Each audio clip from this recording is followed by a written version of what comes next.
Okay, good afternoon. Welcome to the Langs Invitational pregame show. Tonight's show is brought to you on the RTR Bowling channel on YouTube by Ripping the Rack. This is for week 13 upcoming tonight, week 13, holiday week. Tonight's show sponsors in honor of the holiday week is Doug's Mythical Creatures, Elves, and Beer Fairies. Thank you, Doug.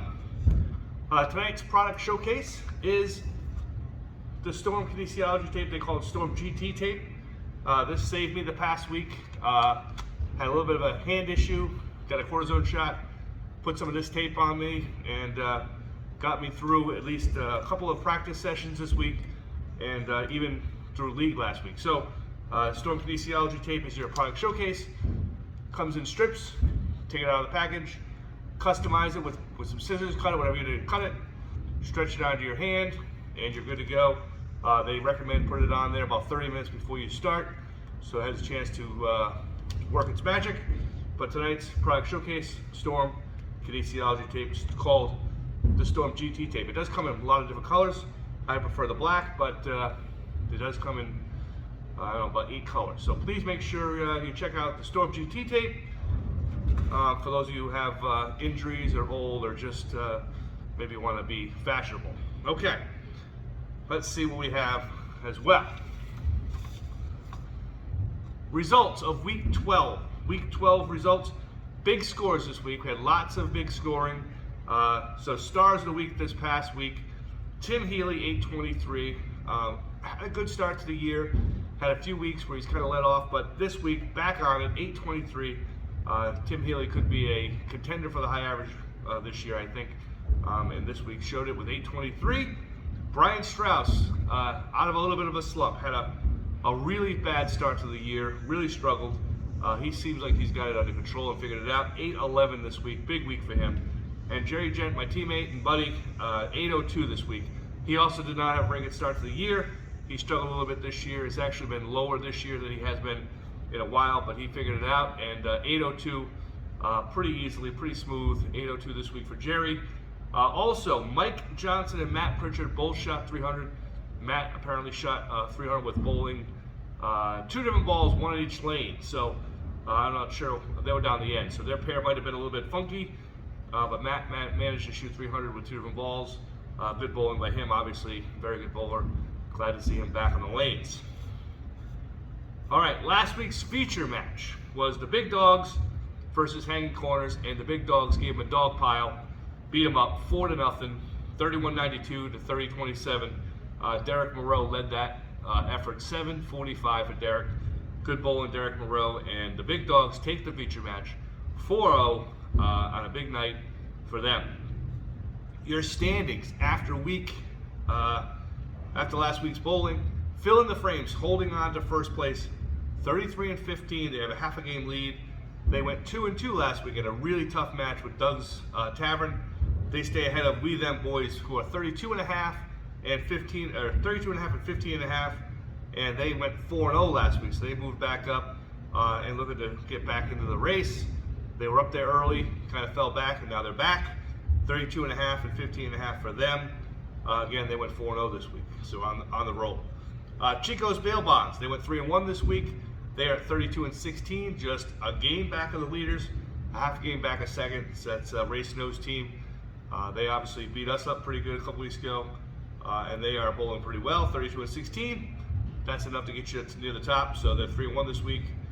Good bowling by them. Purple Hearts, who were your leaders, 32-16 now. They are 1 game back.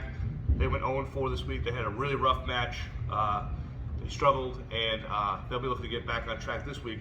But their 0-4 puts them at 32-16, 1 game back of the leaders. And finally, in 5th place, the Digibowl was 30-18. They went 1-3 this week, and they were unable to keep the roll that they've been going on this week. So they're in 5th at 30-18. Okay, before we go any further, I do have some sad news to pass along. Last week, we had a special guest, Hacksaw the House. Hack Clown joined us as a special guest here in the show. Unfortunately, Hacksaw went missing at some point this past week, and it has been reported that he is no longer with us. So thoughts and prayers to Hacksaw, wherever you might be, and special thoughts and prayers to your family. There'll be no house hack joining us this week. We will try to endeavor to get a guest for next week, but until then, we are thinking of you, Hacksaw, wherever you might be. All right, so this week's results of the singles leagues, the singles handicap league first. Brian Opie, who has been the leader for a few weeks now, 57-15 currently. Brian went 668 with a 2-6 record this week, but he holds on to the lead by 3 points above Steve Chartier, who went 6-2. He bowled 708 with his handicap this week. In third place, Carl Groza Jr., 51-21 currently. Carl went 8-22 with his handicap and 8-0 this week, so it really shot up for him. So he's in third. And then we have a three-way tie for fourth, fifth, and sixth. Okay. Vatana Ing, 49-23. He went 770, only went 4-4, however, with a 770 score for him. So he drops back a little bit as well. And Jimmy Sebasta, 717 this week, 6-2 on his match. So he's also at 49-23. And Mike Schrems, 49-23 as well. He went 698 and also went 4-4. So they had a kind of a tough draw, those two guys, but a very tight race. 57 wins gets you first, and currently 49 wins, eight points behind, is a tie for fourth place with three different guys. Currently 35th is 41-31 in that league. That's about where the cash line is. 35th place, 41-31. That's just 16 points behind the leader. And that's currently where your cash line is in the singles handicap. Okay, on to the singles scratch. Your leader is now tied, two guys, Ray Snow and Steve Gardner. Steve Gardner obviously bowling very, very well. He's really been hot. He has moved up and now has taken his share of the lead. 54-18 is the leaders. Steve Gardner and Ray Snow, 54-18 is your score to get to be the leaders. Snow went 726 this week and a 4-4 record. Steve Gardner 762 with a 6-2 record. Good match for him. And right behind them, 3 games back, Robert Jackman, 54-21. Last week he went 634, but managed to get 6-2 in a scratch match. Somehow survived again. Robert has been bowling very consistently, and he is definitely taking advantage of his opportunities. He is currently third again at 51-21. Now, in third is Jackman, fourth is Tessier and DeRosa Jr. Those two guys tied for fourth and fifth. 50-22 is their record. Billy Tessier went 659 this week and went 4-4 in his match. And Carl DeRosa Jr. obviously he went 756 scratch and 8-0. So now he's now in the top 5 there in both the singles handicap and the singles scratch. So good for him. In the singles scratch league, about 10th place is about your cutoff for the cash. They pay 1 and 5 in that league, and that's 48-24. So your 48-24 is just 6 points behind the leader, and that is your cash spot. So first to 10th, just separated by 6 points. So a very good close race in that league as well. Okay. Okay, tonight's feature match for this evening, Chico's Bail Bonds. They'll be taking on Doug's Tavern. This is a big match for Chico's. Obviously 32-16, had a big week last week, 3-1, but they're taking on Doug's Tavern, who is red hot. They had a big week last week, and they took down, took Marty Jones's team to the mat. 2-2 match last week against Phil in the Frames, your first place team. This week they're looking to do the same thing this week, but maybe come away with a win against Chico's Bail Bonds. In the anchor spot, you got Ray Snow, 229 Hall of Famer, versus Billy Tessier, future Hall of Famer, 233. So a couple of big-time bowlers at the bottom with a couple of big-time teams going at each other. Should be an interesting match. Hopefully, those who are close by will get a real show for that one. Okay, we do have a couple of items in our weekly grab bag of randomness segment. Tonight's grab bag of randomness. The first item is the PBA Eastern Regional Tournament, the Strike Effects / East Providence Lanes, PBA Eastern Regional at East Providence Lanes. A lot of really big names there, some great bowling, really outstanding performances. You had guys like Packy Hanrahan, you had Jason Sterner, Joey Pants, a number of really high profile, good bowlers to watch. as well as a lot of local guys who got in. They had they had 95 entries in the event. I believe 14 Rhode Islanders, a number of non-members and amateurs bowled the event, and some of those guys did really well. So I wanted to make sure we gave them their proper due. First off, Billy Trudell, who is, I don't know what to say. The guy bowls 3 games in about 6 months' time, decides to come back out of retirement to sub, shoots, I don't know, 740 or whatever it was he shot, and then goes back into retirement, and then comes back out of retirement to bowl a PBA Eastern Regional event, and all he does is just finish 17th and win $570. So, quite amazing. I don't know how he does it.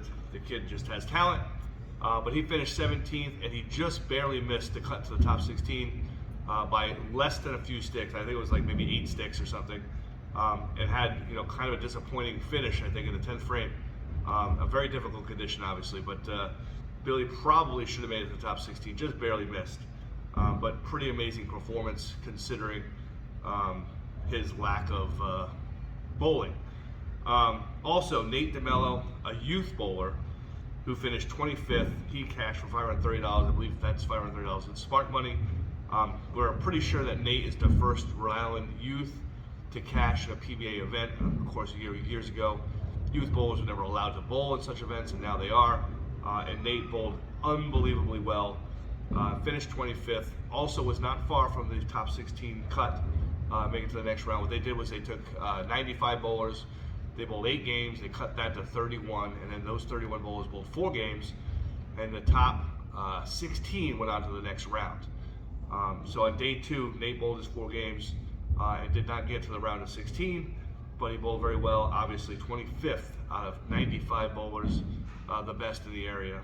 Very good bowling for him. Also, another guy, Randall Dunbar, who is immensely talented. He finished 30th. That cashed him for $505 in the PBA Eastern Regional. Very good performance. Really watching him bowl was a treat. And also 32nd, Colby Hagamoser, who actually tied for the 31st spot and entry into the second day's event. However, he tied, so they had to have a 1-game roll-off, and his opponent in the 1-game roll-off, McNichols, I believe his last name is, he just went front 11 against him and carried a couple of, let's just say, not the best strikes in the world early, and I think that kind of set the tone for Colby, and unfortunately, he lost the roll-off and did not get the bowl the second day, but still a 32nd finish is certainly nothing to sneeze at for a really young man who is really just getting started in his bowling. So a very good performance by him. He was at one point over 100 over and probably should have made the cut. Unfortunately, he'll use that as some experience for him, and moving forward, I'm sure it'll be something that will inspire him. Also bowling very well, Mark Carruthers went plus 68 in the event. I forget where he was at, but he was close to 100 over as well. Was well within the top 16 at one point. Unfortunately, his finish was not what he was hoping for, and they got a little tricky, and he fell back to 41st, but still a very good performance by Mark Carruthers, a senior bowler. John Van Hees, obviously, missing the cut, 43rd, plus 60, which was a pretty good finish, but obviously his standards are a little higher than that, so he was disappointed, I'm sure, at plus 60 and finishing 43rd, but in the grand scheme, that's a pretty good finish for us normal humans. 47th, Randy Hagamosa shot plus 30. That was 47th, right about halfway of the field. Again, probably not where he wanted to finish. Probably wouldn't call that successful by his standards, but certainly 47th at a PBA Eastern Regional is nothing to sneeze at, and most of us would be very happy with that. 49th was James Bissett, plus 26. Again, plus on that pattern was not a given, and James finished 49th. Again, just about halfway down the list. Pretty good performance, plus 26. I know he was at least somewhat happy with his performance, as he should be. And there were a number of other guys who bowled who did not finish as well. We will not disclose their minuses or whatever, but a lot of guys got out there and gave it their shot, and that was pretty encouraging to see. And it was cool to watch those guys put their games on display against the best around. So that was an interesting day the PBA Eastern Regional at East Providence Lanes, Strike Effects Eastern Regional. All right, our second item in the grab bag of randomness will be your Rhode Island USBC Hall of Fame dinner and awards, annual awards ceremony. This dinner is happening December 2nd. Okay, this is December 2nd, Friday night. It says 6 to 7 is our cocktail hour. Ceremony is 7 to 10. These tickets are available from any board member. I will be selling them tonight. I have a bunch of these on me right now. They're $40 a piece. You probably only have about 3 or 4 more days to get your reservations in. If you want a ticket, please let us know. We'll get you a ticket. They are $40, as I said. It's going to be a great awards night. We're going to induct a brand new Hall of Fame class, as well as 3 years worth of awards that we did not get a chance to hand out due to COVID. So this is going to be a big one. It's going to be an important one. I know a lot of guys getting awards, and ladies getting awards for this evening. So make sure that if you need a ticket, you see me or see another board member, and get yourself a ticket before they're sold out. There's not, I believe there's 120 tickets total. So if you're interested, please make sure you get one of these. Time is running out, so definitely see one of us soon. Okay, so that's your grab bag of randomness, the PBA Eastern Regional at East Providence Lanes, and your 2022 Round USBC Hall of Fame Awards ceremony and dinner. Okay? Okay, it's just about time to go, so I want to just say thank you. Happy Thanksgiving to all of our viewers, our subscribers. Please make sure you hit the subscribe button. Please make sure you hit the like button, especially if you want to see this show continue into the new year. I will continue to do it as long as there are people interested. Like I said, next week we're going to try to have a special guest. Hopefully we can get a relative of Hacksaw to come down and be on the show. You know, maybe we'll do some kind of memorial for him or whatever. So keep watching for next week. Please make sure you hit the subscribe button, as we mentioned. This week's comment of the day contest. Please tell us how you think tryptophan might affect your bowling game. Does it hurt? Does it help? Does it not matter? So tryptophan, your comment of the week contest. Give us that, and maybe we'll get you a Langs pen, maybe even a pint glass, something like that. Also, I want to say thank you to the trolls. Thank you, trolls. We had a couple people troll me this week on Facebook. I'm not the most quick when it comes to that kind of stuff. So the trolls out there, good for you. You got me, okay? The ones who send me messages and comments on Facebook with your fake accounts. I'm impressed. Good for you. Keep it up. We love the trolls. Haters and trolls just inspire us and keep us going. So thank you, trolls. Thank you, haters. For the rest of you, good luck tonight. Bowl well. Enjoy your turkey on Thanksgiving. Please be safe. And of course, strike and strike a lot.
And then he would stop.